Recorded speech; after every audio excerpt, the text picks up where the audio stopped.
I am Marc Silber. I'm a published photographer. One of my books here in Carmel, California, where many, many great photographers lived, including Ansel Adams, Edward Weston, and a lot of other amazing photographers. And today, I'm really happy to introduce you to Lauren Bath. And this is some of her work on Instagram that you're seeing here. She's been named Australia's first professional Instagrammer. She's built herself a successful social media consulting business. She works with many industries across Australia and the world, from tourism, travel agencies, and more. And she's a fantastic photographer. Lauren, welcome to Advancing Your Photography. It's great to have you with us. I'm really excited to be here too. These are sanity at the moment, these interviews and Zooms and Skypes. I know. We're all getting used to this, aren't we? And crossing We time are. zones. Let's dive in here. So, in terms of photography, what is it that really, what motivates you? What gets you out of bed? What excites you the most? Definitely light. I am a self-taught photographer. I started getting into photography almost 9 years ago now, with Instagram, actually. So unlike a lot of photographers who are taking pictures already and they choose to use social media to showcase their photography, I actually got into social media first and improved my photography to get better at social media. Oh, So it's a interesting. very different, yeah, very different scenario. In terms of photography, what are some of the key things that you use every time you pick up a camera or even before you pick one up? Well, I recently switched full time to shooting with Olympus equipment. I am an Olympus ambassador here in Australia, an Olympus visionary. But I don't have to say that. I'm not on a retainer. They don't pay me to say that. I Right. switched after originally being a Nikon user, predominantly because of the weight, being that I was a travel photographer and I had some back issues. I was Hmm. looking for a mirrorless system. But for me, I've fallen really in love with that system because it's so light and I have so much flexibility with the lenses that I use. And it allows me to be a lot more creative because I don't need to bring a tripod because the camera has such great stabilization. So if I want to travel really light, I can. Oh, The 40 yeah. to 150 2.8 lens is brilliant. It's an equivalent 80 to 300 mil focal length. It weighs nothing. And putting that on, the EM1 Mark II is it's a really light system and it enables me to just get really creative. Why don't we just drive into some of your work here and we can just talk about it? This is an amazing image. How did you get this? I mean, that is just remarkable. Tell us the story behind this. Well, I chose that image strategically because it's not the sort of shot I would ordinarily get.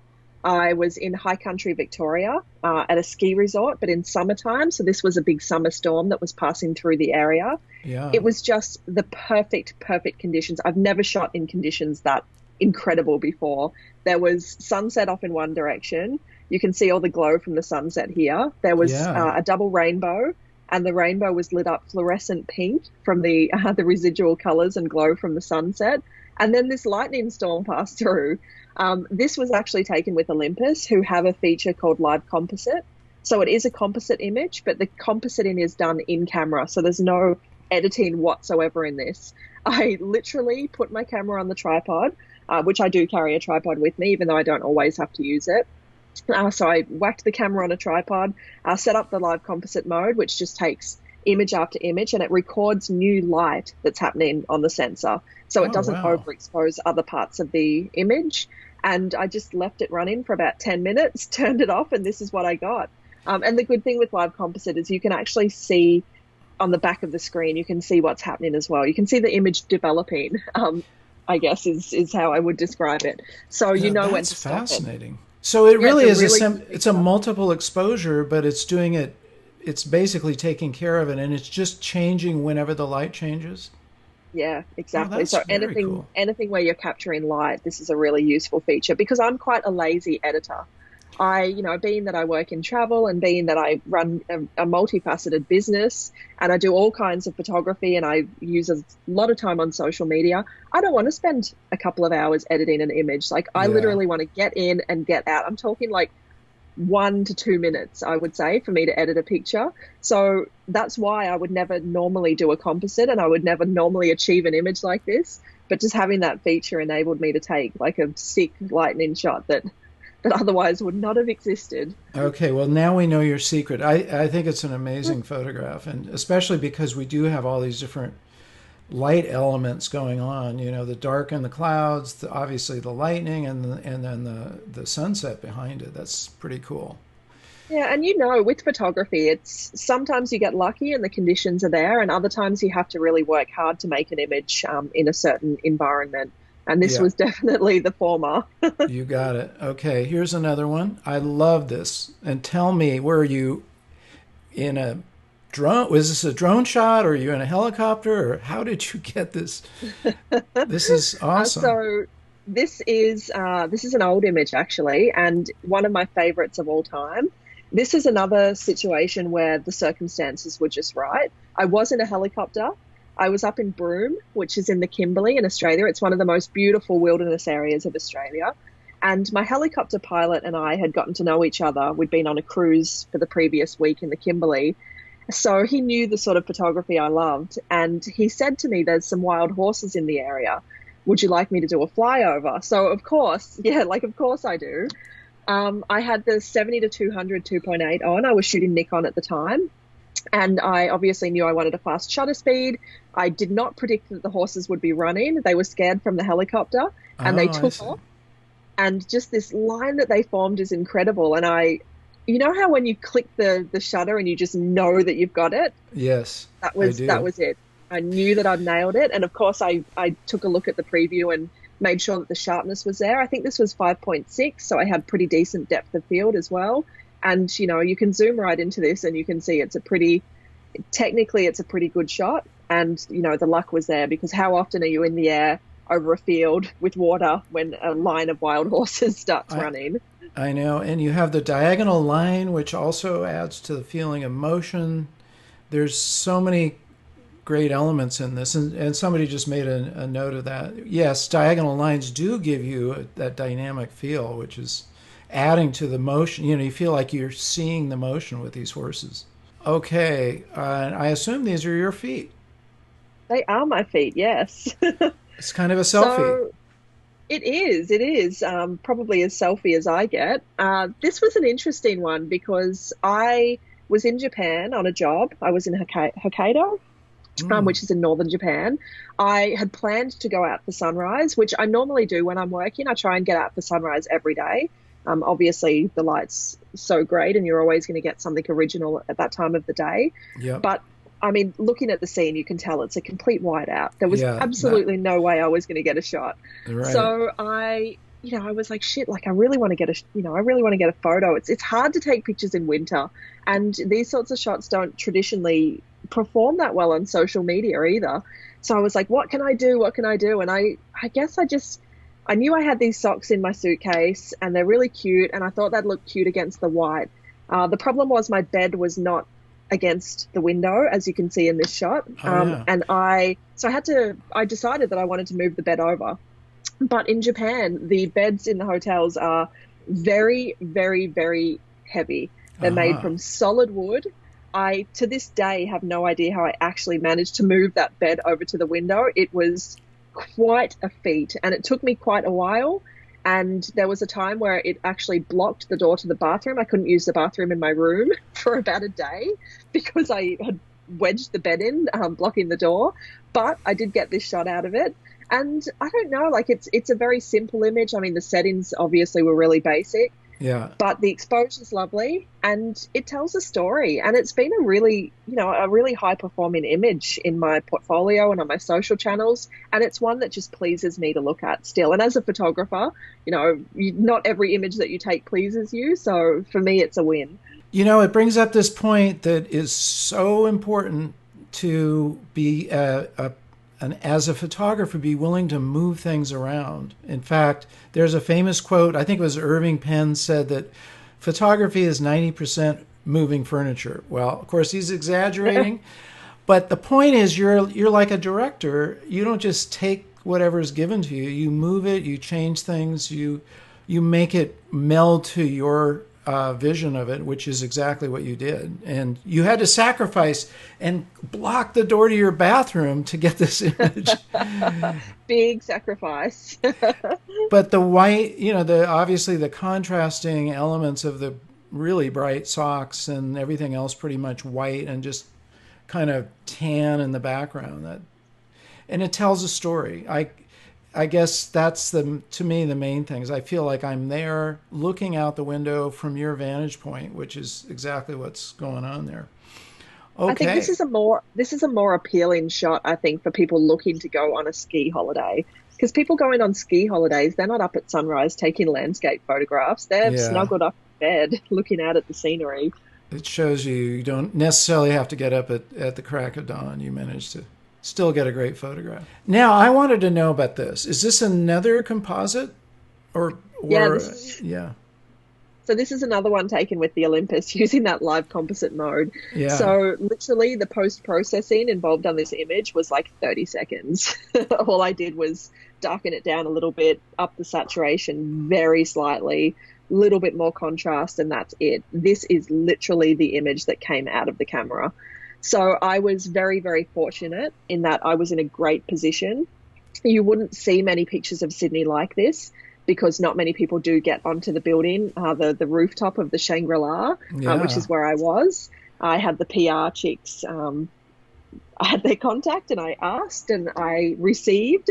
So I was in a really interesting perspective. Shooting down, obviously, that's the Sydney Opera House that you can see. Yeah. And this is our Vivid Festival, which happens every year. It's a light festival that happens in wintertime, and they light everything up. So what you can see is light projections on the Opera House, on the sails, and also all of the ferries and boats that move through the harbour over Vivid have vivid lights on them. Oh, now I see. Okay. So that's actually I was wondering, that's actually projected onto the roof. Okay. Absolutely. From the outside. And then you can see, from the outside, from a building, the overseas passenger terminal for the cruise ships. There's a projection that actually shoots over across the harbour and onto the sails. And the ferry boats, all of the Sydney ferries, they have lights that change when you're in different quadrants of the harbour. So you'll see with some of these light trails that they change colour. So they might go from red to yellow to green, and that's the lights changing as they get into different areas of the harbour. So this was, I think, a 20-minute exposure. So effectively, like I said, with the lightning shot, the live composite mode doesn't capture old light. It only captures new light that's happening on the sensor. So I have this preview up on the back of the camera, and I can look and see. And it's actually really addictive. We had a bit of an addiction, myself and a couple of other photographers that were shooting with Olympus, to how many lines you can get in an image and knowing when to stop. Because you could go pretty crazy with this. And this is a pretty crazy photo. Like, this is a lot of light trails. You have definitely piqued my interest. I'm going to have to check this out and get a hold of one of those and try it out. Let's talk about what your advice is for people who do want to grow their Instagram. There's no easy way, especially now. The platform is very saturated with very good photography from artists all over the world. So people looking for a quick fix, there isn't one unless you want to go down the road of, selling out, taking those trendy images, even though it might not be your style, using automation and bots and sort of, these dubious ways that people cheat to get engagement on Instagram. If you want to maintain your integrity and use Instagram well, there's no secret hack, but there is a formula, yes, and the formula effectively comes down to producing great content that people want to look at. We call this sort of content utility content, and utility content is content that inspires, educates, or entertains. So anything that you can do that is actually going to be teaching somebody something or giving them something incredible to look at or giving them a laugh or, something to read and entertain them, that's the sort of content you need to be producing on the regular.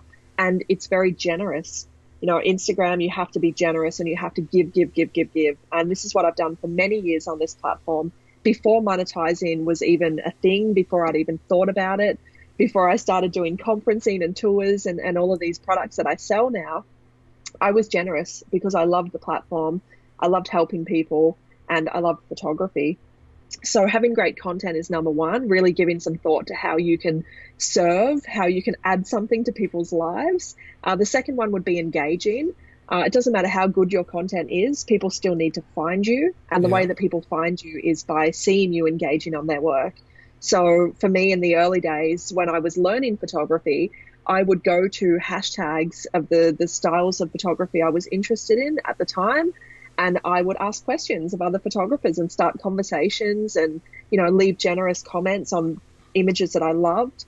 And that's sort of a practice that's carried on to this day. I have a great community on Instagram. There's people I talk to on the regular, people I've known for nearly 10 years, people whose houses I would stay at if I go overseas. Wow, that's so fantastic. number two is engagement. That's, engaging with people that you follow, engaging on hashtags, and just being really generous with likes and comments with your own hands, not with automation. Yes. And then number three is consistency.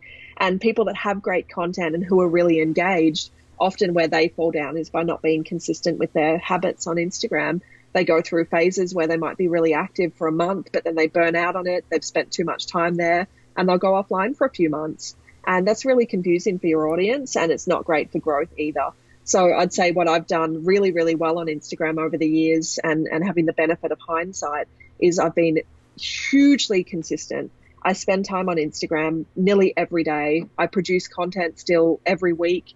I do stories, I do IGTV, I do lives, and I do posts. And it's something that I've kept up and maintained for over 9 years now. And definitely one of the keys to my success. And on top of that, there's obviously good hashtag protocol, and there's great caption writing and using geotags. There's a lot of other little things that can give you an edge. But fundamentally, if you don't have great content and if you're not engaging and if you're not consistent, you won't succeed on this platform, no matter how good your hashtags are. Thank you so much again, Lauren, and we will be in touch. Take care. Thank you so much, Marc. I really enjoyed that. Awesome. Don't forget to subscribe and tell your friends. You can leave your comments. And last of all, remember to get out and capture your own images of life.